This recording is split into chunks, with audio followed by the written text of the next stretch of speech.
It's still Happy Hour with John Gaskins. This round's on me.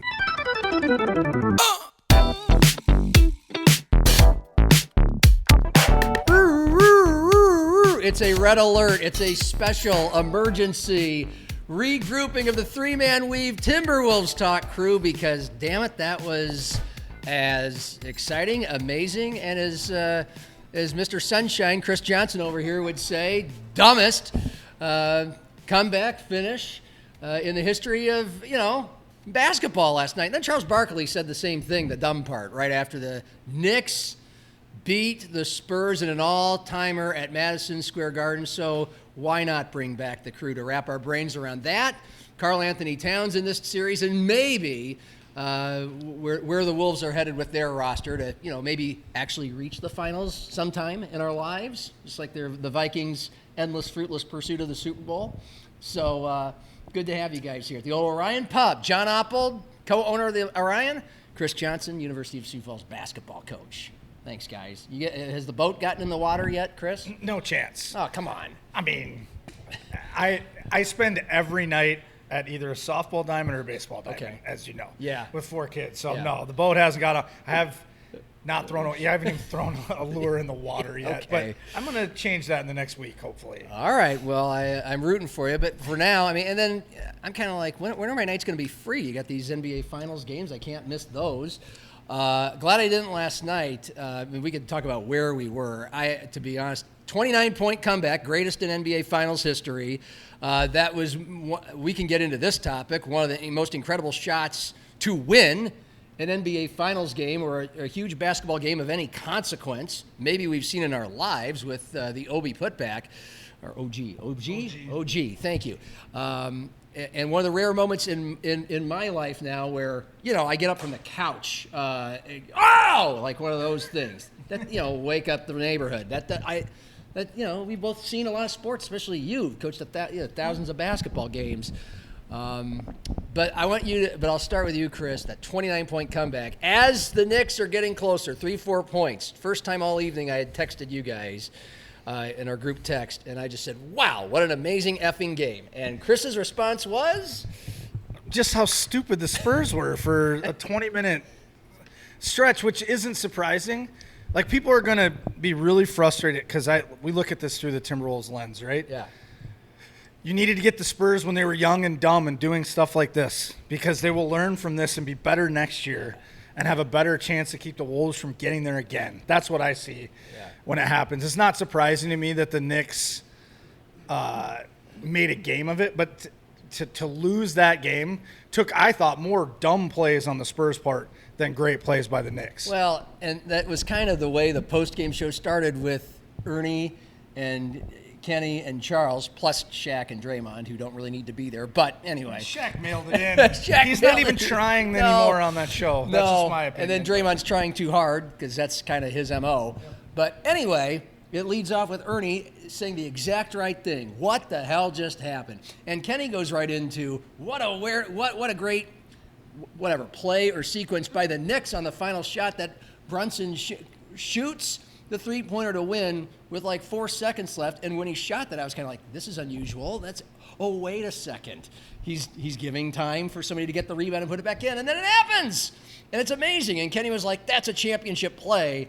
And Charles is just interrupting him going, that's it? That's all you got? That's how we're ripping out of this gate? Because then Charles said the same thing you did. But I just thought it was, I agree with that the Spurs were really dumb. That's been a fairly universal take. What were your thoughts as you were watching this downtown last night? Well, I think that the critical error is Fox, which he's the one that isn't the young one. He's the one that is supposed to be the veteran that knows what to do, and he takes that easy layup and gets stuffed when it's like, you just have to dribble out the clock, man. You're up. What are you doing? So, I think, like, from my perspective with basketball in general, I just feel like everyone had the Spurs because they saw them beat the Thunder, and they're like, oh, those were the two clear, top-tier teams. But I just feel like I mean, basketball in general, it's just not that way. I mean, maybe they're the two clear top-tier teams, but weird things happen. Teams get hot. Momentum, as we talk about. Yeah. Right? It's real, and the Knicks have it. Yeah. And everything's closer than most people think. Like, to say that, like, I could say that if the Timberwolves are healthy, they got a good chance if they're hitting their shots and everything's going and, they're playing the way they're supposed to. So I just think that, I don't know, this series to me has shown that things are closer than people realize in the NBA. Yeah. People were saying, the Knicks, they don't have a chance. But I think when you have a team full of guys that try hard on both ends, and I think that's the difference, right? Like, there's no Julius Randle on the Knicks anymore. Every single guy plays defense and offense, I mean, from Jose Alvarado coming off the bench to Josh Hart to OG to, Brunson. I mean, even Brunson's guarding. Sort of. But I mean, more than a Julius Randle. Right? More than Hey, it's the finals. Well, Karl-Anthony Towns. I mean, geez, he's been playing awesome defense by his standards against Wemby. Yeah. I mean, it's been a revelation, but it's like these guys have it in them. Yeah. We'll get into, well, they should. It's the finals, but and that's why I always watch. When anybody who says they don't watch, don't like, hate the NBA, Chris and I have been over this 1,000 times. Well, you're missing out on the best basketball there is, in all of its flaws. It's all in all its 3-point shooting happiness and regular season, apathy. Like, at least watch the damn finals. Foul baiting. Yeah, it's terrible. There are flaws, but then you get to see something amazing like this. And I do want to get back to the anatomy of the meltdown. Mm-hmm. But I still kind of want to zero in on, that's one of the, like I said, with what was on the line, it's a finals game.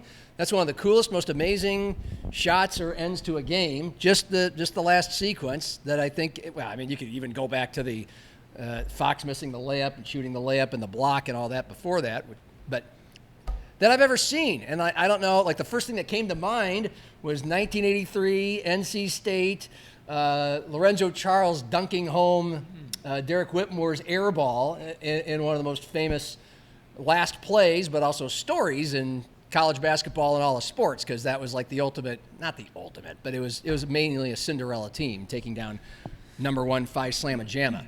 Anyway, like that's the closest I can think of. We've seen jump shots to win games, but a putback, an athletic putback like that with 1 second left, I can't think of anything better or more exciting, but that's why I brought you two guys in, maybe I was hyperbole. Thinking Christian Laettner.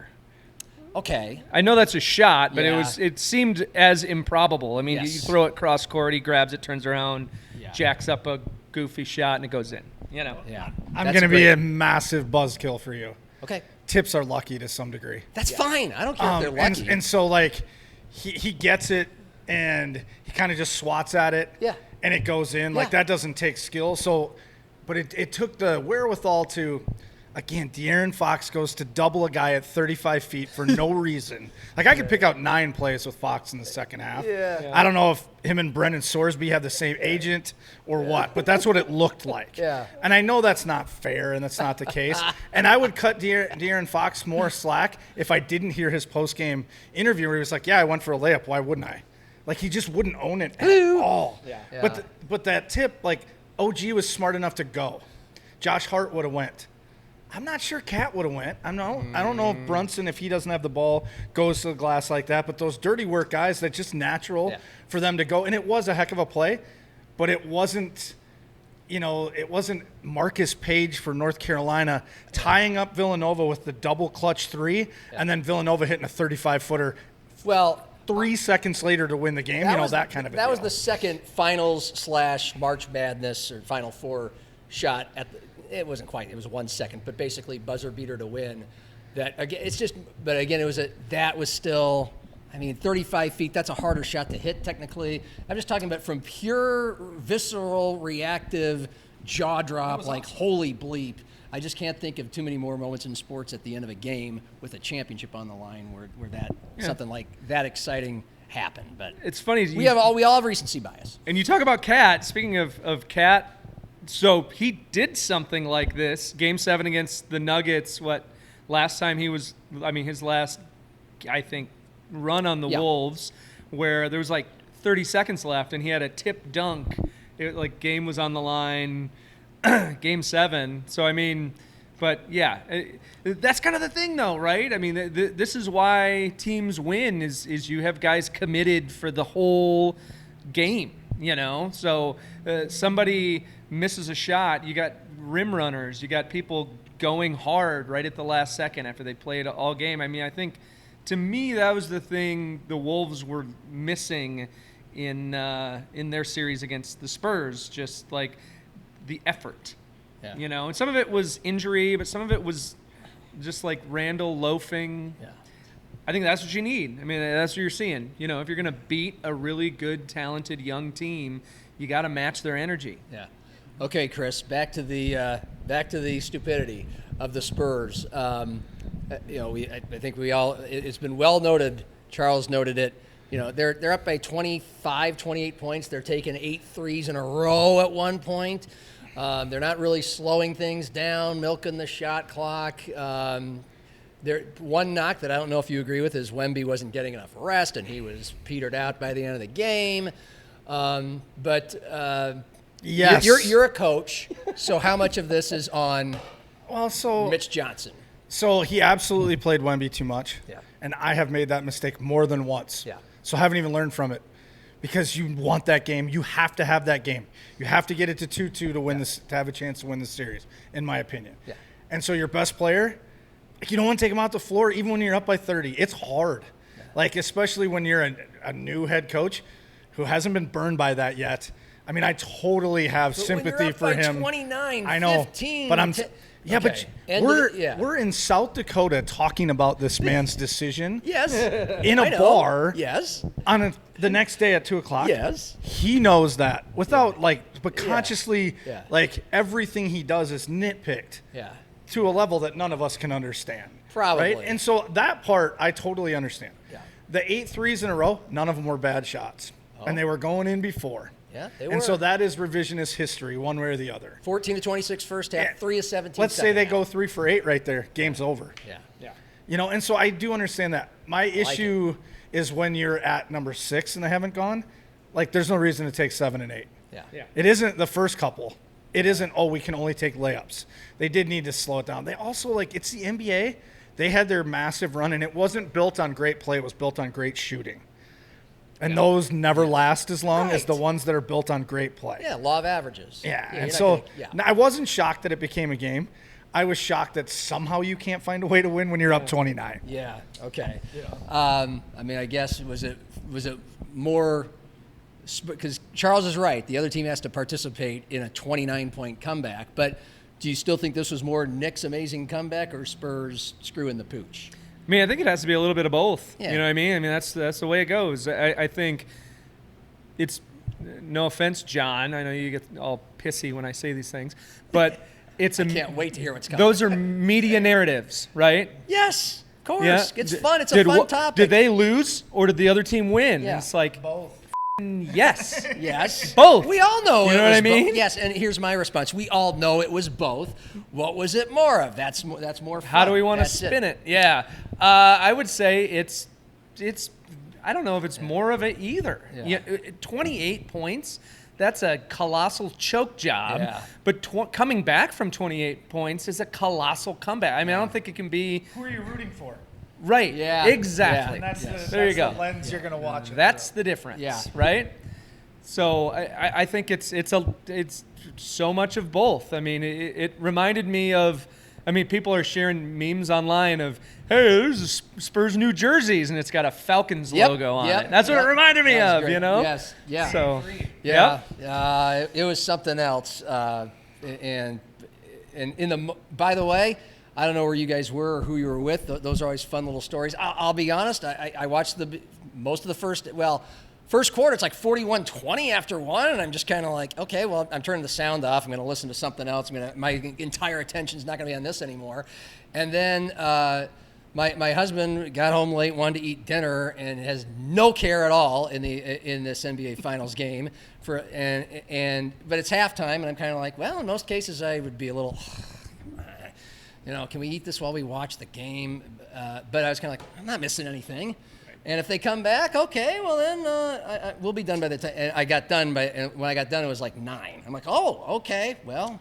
I've missed the start, but now we got the finish. You were at home Until he wasn't. Until you weren't. I was doing. I had dad duties. I was trying to take care of being a dad, and it's same as you. Yeah. I looked. It was, I don't know, 20 to 40 something when I looked the first time. That was when I could have feasibly started watching the game, and I'm like, oh, blowout. Yeah. Who cares? And then looked back, it was probably, I don't know, start of the fourth quarter, and it was down to like 15. Yeah. And I'm like, you know what? I'm going to go out and watch the game. Everybody else is asleep, so came downtown. I watched the last part of the game by myself at a bar, but there were other people. Yeah. It was pretty, kind of scattershot because it was a Wednesday night. With a cigar and a beverage. I went to Stogie's to have a cigar because that's what I wanted to do. And yeah, it's fun. Can't imagine what it was like here in the old Orion Pub. I should have came here. I do too. I completely regret it because this is your best place to watch Timberwolves games and NBA Finals. I mean, when it's a big sporting event, there's going to be some people here, and it's going to be a blast. Chris, home, kids? So boring. Yeah, I had baseball and softball. But did you watch it the whole way I did. through? Well, I watched the whole first half. Yeah. Because my son wanted to. And so we watched it, and then I didn't watch any of the third quarter. And then maybe 3-4 minutes into the fourth, I got a text from Jack Nelson. Yeah. We were texting about something else. He's like, are you watching the game? Or he made some comment about somebody making a dumb play. I'm like, dude, I stopped watching that. He's like, you might want to turn it back on. It's 9 now or whatever. And so I did. I mean, I watched the rest of it then. But I couldn't tell you one play that happened in the third quarter. Okay. I did not watch. Yeah. I didn't see any. I'm not invested enough to care. And when it got to 28, I'm like, I'm good. But as it built back 9-4 to, you're just like, whoa! I can't believe what's happening. That's what's fun about sports. That's why it's still probably the best entertainment there is, and why we're sports fans, because a lot of games kind of blend together, and then you have that one last night. Yet there are still people who will argue that momentum's not real. Oh, yeah. I would love to have a conversation with those coaches. Just turn on that film and be like, oh, there's my argument. By the way, my favorite, to just capture that whole big lead, we all eventually came around and watched the end, but a lot of people, I'm sure a lot of America tuned out and then tuned back in. My favorite thing that captures all of it was Larry David is sitting in the front row. And they showed highlights later on where a couple seats down from him, the guy that was sitting next to Kirk Herbstreit. I mean, we could talk about the celebrities for 20 minutes, but Kirk, because all of them were there. But the only one who could afford there's some random dude who's not famous sitting in between Larry David and Kirk Herbstreit. And he turns around when the Knicks are down by like 25 and they hit a 3, so it's just like, oh, now they're only down by 22. And Larry's, of course, sitting there all grumpy. And then the guy comes up to him and goes, hey, and trying to give Larry David a high five. And Larry David's just, get out of here. Stop. He's like so annoyed. I'm not high-fiving you. We're getting our ass kicked. Get out of here. Shoos him away. And then later on in the game, show Larry David going crazy with everybody else. Yeah. John McEnroe, as it turned out, who he was sitting with. And I'm just happy for Taylor Swift. I really, lifelong Knicks fan. So glad she got to be there for that moment and celebrate it. Cordell's saying, I hate these people. I've loved it. These last 2 games, the pregame coverage with all the celebrity watching, I know it's silly, but You got some tabloid in you, don't you? I do. It's fun. Because I'm like, who's the real fan here? I know Chris Rock's a real fan. Spike Lee's a real fan. Ben Stiller's a poser. Anyway. I know. I'm not going to question anyone's fandom. I just don't really care. That's where I go with it. It's been kind of nice to see Celebrity Row, and it's not a Lakers game. You know what I mean? I thought it was cool because I'm like, yes. I've had it with the Lakers, man. It's enough. Yeah, and this is and by the way, I did think that this, and the ratings have shown it. I think Game 3 was the highest rated NBA Finals game since a Michael Jordan game in 1996. Okay. Like 23 million average. So and I think that has a lot to do with the Knicks. The basketball scene. Yeah. Yeah. Can't argue that. So it's Yeah. very cool to watch them. But what were you guys thinking the first two games when Cat was dominating Wemby? And it appeared, and I texted Chris about this, and it appeared the Knicks were going to win and Cat was going to be the MVP. Clearly, and you can break it down, Chris, there has been some coaching going on to obviously take that away. Cat was disappeared in Game 3 in that loss, and I don't think he was a major factor in the comeback win last night. He had 13 and 10 last night. What are you thinking as you're watching Cat with the Double-double. Knicks in the finals? Good point. As a diehard Wolves fan who wasn't exactly the biggest Cat fan. Yeah, no, I'm not a big fan of his at all. But I will always add the caveat, seems like a great guy. Yes. So it's not a personal thing. I just don't like watching him play basketball because he whines all the time. He's got that Luka gene where he just complains about every call. He was awesome. He was outplaying Wemby, but he also didn't score in the fourth quarter of the first 3 games of the series. I'm assuming he did last night. I didn't pay that close attention. It couldn't have been too much if he did. So I think it was a little overblown at how great he was playing. But if he's here, then Nas or Jaden are not. Yes. One or both. They could not reality. afford them. Yes. Right. And then you don't have a guy like Dante. You can't trade for Io at all because of just the aprons and the rules, the way they were. Like, half your team's not here now. Yeah. I don't know, man. Like, would you trade Jaden McDaniels straight up for Cat if they made the same amount of money? That's a fair question. That's tough. That's a tough 5 one. years ago would have been very obvious, right? It would have been Cat. Right. And so Depends on what the other pieces are, too. Same amount. Cordell goes, you would? Sure, but you had to think about it, right? Like 5 years ago, it would have been really simple. 3 years ago, let's say. Are you kidding me? And so I think he's played well. I'm happy for him. Like, I'd rather see him win it than Wemby. Yeah.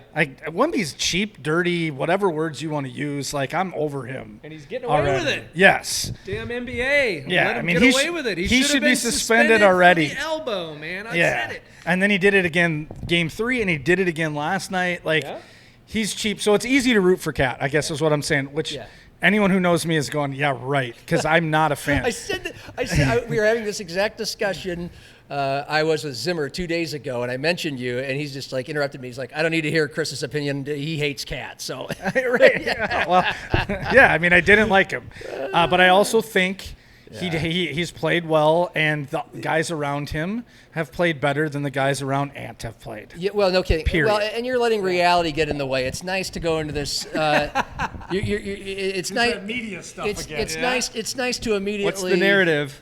Well, look, you have the first thoughts that come to mind, and then that's when you bring in people who know what they're talking about, which is why I bring you guys in, because some of the first thoughts I had before thinking about the fact that you couldn't be able to afford Cat and Ant and everybody, was, gee, it's just, oh, now he gets it. Now the light comes on, and he's matured, and he defers, and he has 7 assists in each of the first 2 games, and he's taking it to the rack. He's using his 7-foot strong frame inside, actually, in important moments in games against one of the maybe the toughest matchup in the league. But he could never quite do that at the right times most of the time with the Timberwolves. And then you could be mad at, well, who got him to do that? Well, I guess Mike Brown. Why couldn't Chris Finch get it? But that's all just fun, alternate universe, hypothetical stuff. It doesn't mean that, we wish Cat were still with the Wolves and he would have dominated Wemby and they would have won that series and they'd be in the finals. They wouldn't have beat the Nuggets. No. Yeah. Jaden won that series. Yeah, Right. there you go. And they maybe don't even get to the same point, but go ahead. And if Cat plays how he's playing now against the Nuggets, maybe they do, because he's going to the rim more. I heard on another podcast, a Timberwolves podcast, where they were talking about they think that Cat matured greatly during the second Tibbs era. Because he kind of had to swallow his pride a little bit. Because the first Tibbs era, I mean, Cat was treated like garbage, by Tibbs. Tibbs was a big Jimmy Butler stan, and they treated Cat like he was a pussy and just like a total.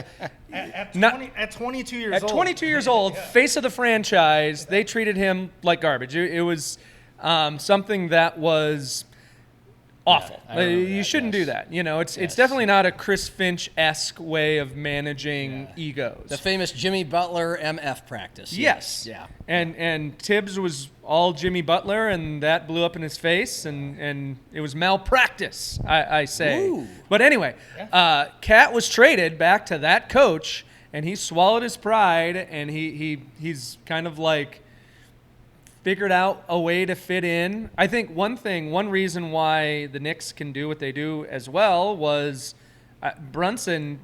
Didn't he take a discounted contract? Very much so.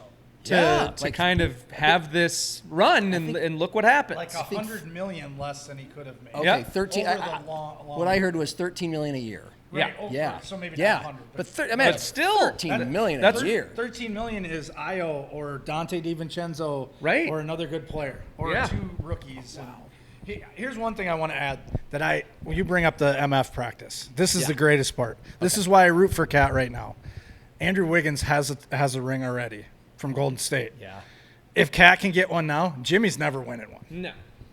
That's true. So I hope someone writes that article or brings that up to Jimmy, because how he acted was insanely idiotic. Like just childish and all that. No, he's proven that everywhere he's ever gone. It's true. He's going to freak out on Golden State at some point. And he was, 29 then? I mean, he was old enough to know better.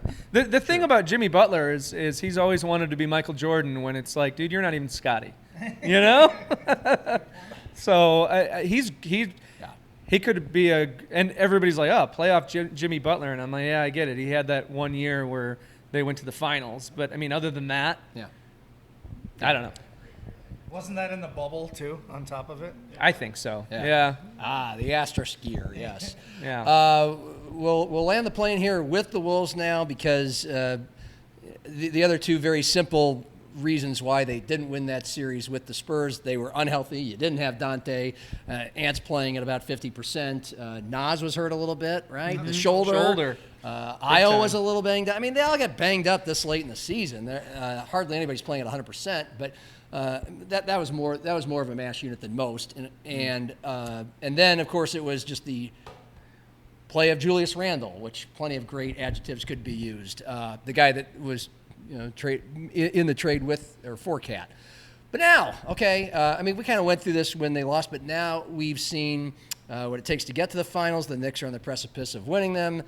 And there's been some chatter, if you read close enough Wolves articles or podcasts. I can't believe you listened to another one. You don't just listen to it. Yeah. I gotta get my Dane Moore Dane fix. Moore. I'm kidding. I knew Yeah. it. I knew it. With Britt Robson, too? Oh, yeah. But Dane Moore does not have these two folks. What now to surround Ant and make sure that the Wolves will make that NBA Finals window within the next 2 or 3 years, starting next year? Well, I think, what the Knicks are showing is you need athletic wings that can defend. I think they need someone who's more of traditional point guard's not really a thing anymore. There's not that many of them, but you need a combo guard that's more facilitator and playmaker than scorer. And who that is, I don't know, but a guy that can kind of make it happen. People have pointed to Kyrie. I don't think that's going to happen. I think that he's too injury prone, but guys that are gettable, maybe like a DeJounte Murray or like a Tyler Hero or something. I mean, you trade, if you get off of Randall, because I think that's addition by subtraction. I don't think he fits. I think he loafs too much. He was a big baby after his name was brought up in trade talks. I just don't think he fits. I think you get rid of some of these guys that are holding back the pace too. I think they re-sign Io. But yeah, I think there's going to be a big retooling. I would not trade Naz Reid or Jaden McDaniels. Tim Connolly talks about their sub 25 core, which is Ant, Jaden, Naz, and Baron J. Those are the 4 guys you kind of build around, and I think everyone else is fair game, even if that means you got to trade Rudy and just kind of take the hit of defense is worse, but you're hoping offense kind of makes up for that. I think that's kind of that. Tim Connolly is like an evil genius here, so I'm sure he'll come up with some wacky-ass trade for some guys you were like, I didn't think they would be available, and then you roll with it. I don't know. I think 2 months from now, maybe even a month from now, it's like Summer League a month from now, I bet you a month from now, the team's going to look a lot different. That's my own opinion. Yeah, I agree.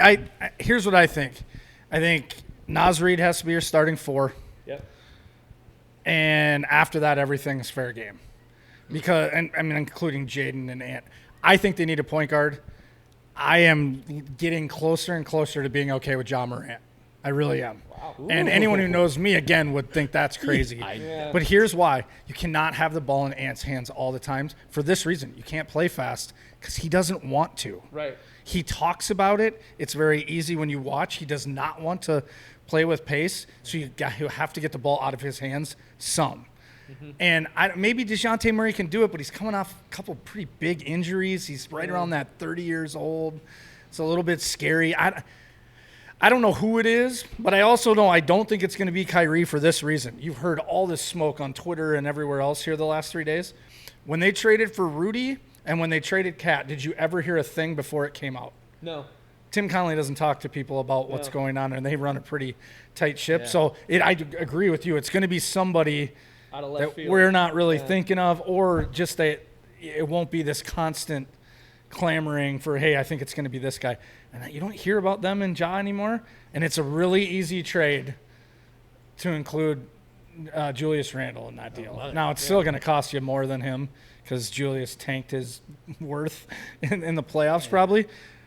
But, man, I'm more and more just would like to see another ball-handling guard with Ant. Wow, reckless speculation based off of connecting the dots. You should be in the media, sir.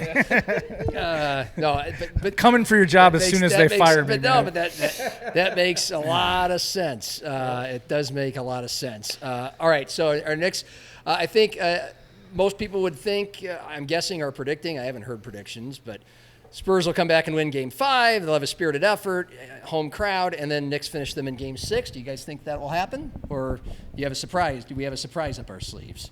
I don't think. Or is this I think so unpredictable? Well, the odds are, they're not going to win 3 in a row. So I think Knicks will win. Does it happen in 6 or 7 or 5? I don't have a prediction there. Okay. I think anything can happen. I mean, you've seen it. These games, it's like, the Knicks won the first 2 in San Antonio. So, I mean, they're totally capable. They are. I got an exact prediction. They lose the next game. They win in MSG in Game 6. Yeah, that's what I'm saying.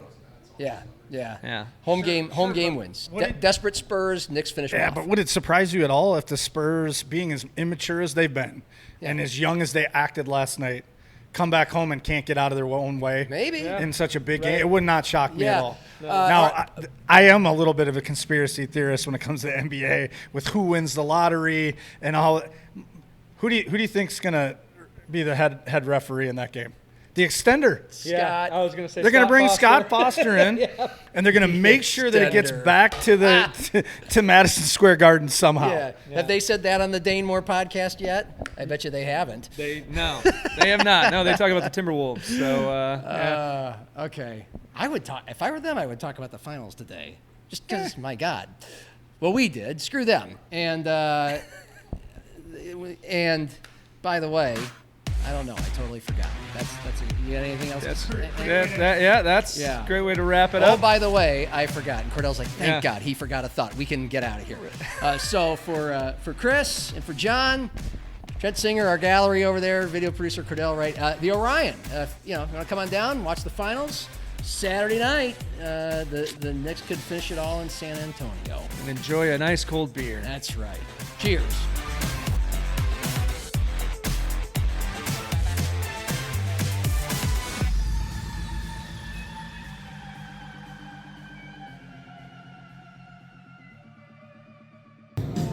You need anything else, John? No, I think I'm good, Greg. I think I'm going to tap out. All right. Have a good night.